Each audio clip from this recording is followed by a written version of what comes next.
Point, अगर पाकिस्तान ने तो पहले भी कहता रहा, मोदी जी का तो कोई उनका कोई मूड शूट नहीं था, पहले भी पाकिस्तान ने जो ओवरचर्स वगैरह दिए हैं पिछले चंद सालों में, 5 साल से, वो भी था। कौन से ओवरचर्स?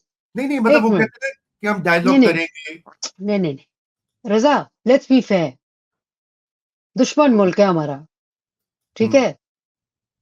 मैं कहती हूं कि आप बिल्कुल कोई दिल में इंच बराबर जगह या रहम मोदी जी के लिए ना रखें, लेकिन वो कहते हैं कि भाई 2/3 मेजोरिटी वाले प्राइम मिनिस्टर के साथ की थी ना बात, लाहौर डिक्लेरेशन, क्या हम्म। हुआ?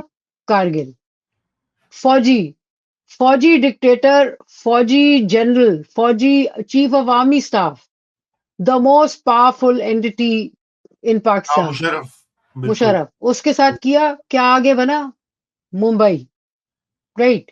मैं खुद, वो कहते हैं, चल के आया लाहौर, उसके बाद क्या हुआ? पठानकोट, ठीक। तो इस सिचुएशन में आई थिंक के बड़ी जरूरत है।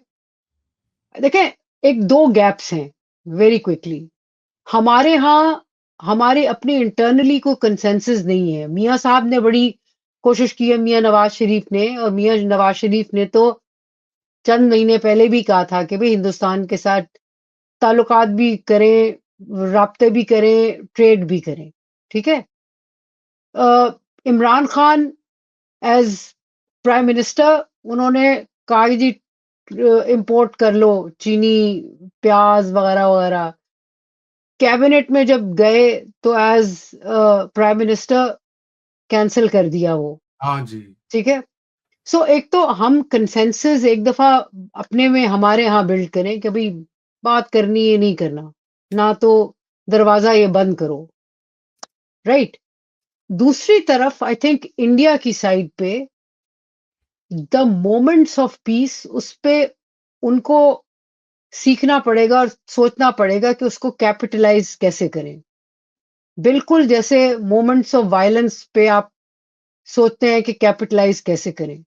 इस वक्त देखें, जो लम्हा फिक्रिया है ना, वो ये है कि हम एक ऐसी जगह खड़े हैं जहां दोनों मुल्क सिर्फ एक सोच रहे हैं कि किस तरह हम कॉस्ट ऑफ वायलेंस दूसरे के लिए बढ़ाएं, ताकि वो रिकग्नाइज करे और हमसे बात करे और अ, हमारे हक में या हमसे फेवरेबल समझौता करे।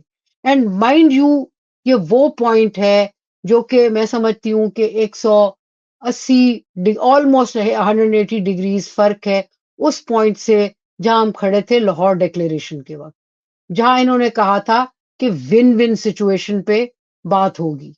हमने बहुत डिस्टेंस कवर कर लिया है। ठीक, अच्छा अच्छा, ये एक क्वेश्चन अमीन इस्माइली बार बार पूछ रहे हैं। वो कह रहे हैं, how does our current chiefs approach और strategy in this situation compares to that of former chief Bajwa? General Asim is considered tougher और more assertive than his predecessor. Quick comment. ये टफर क्या है?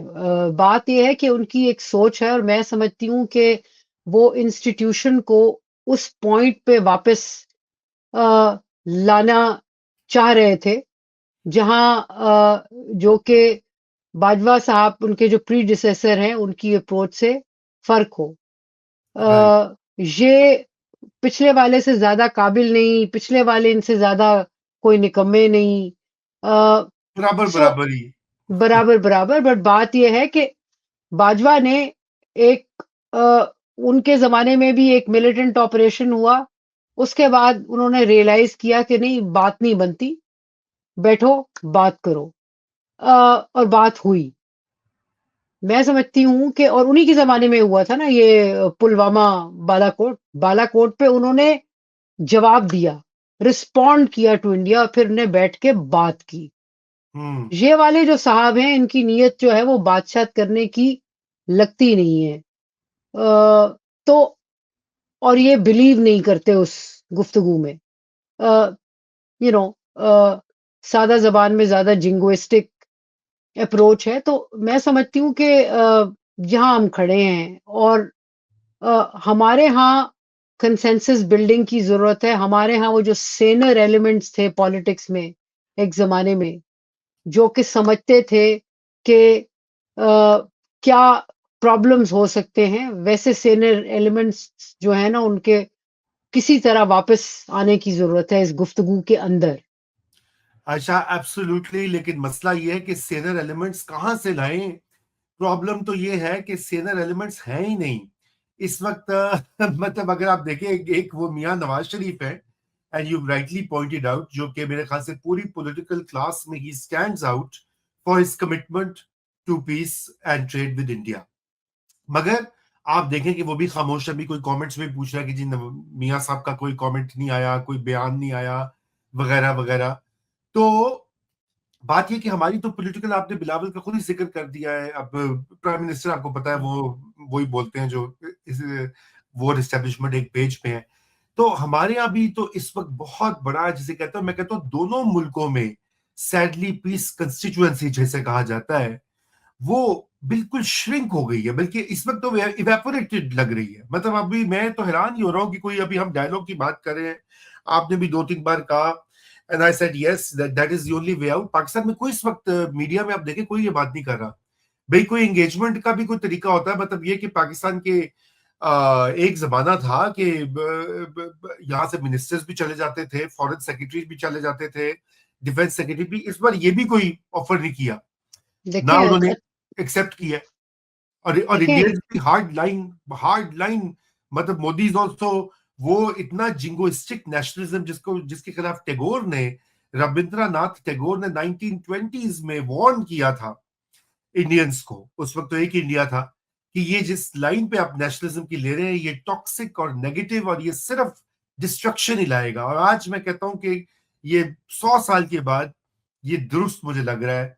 Very unfortunately I have to say this. जी आयशा, आप final comment दे दें, फिर हम नाज़रीन से इजाजत लेते हैं। नहीं जी, बस यही है कि मैं कुछ आपके लोगों के अ,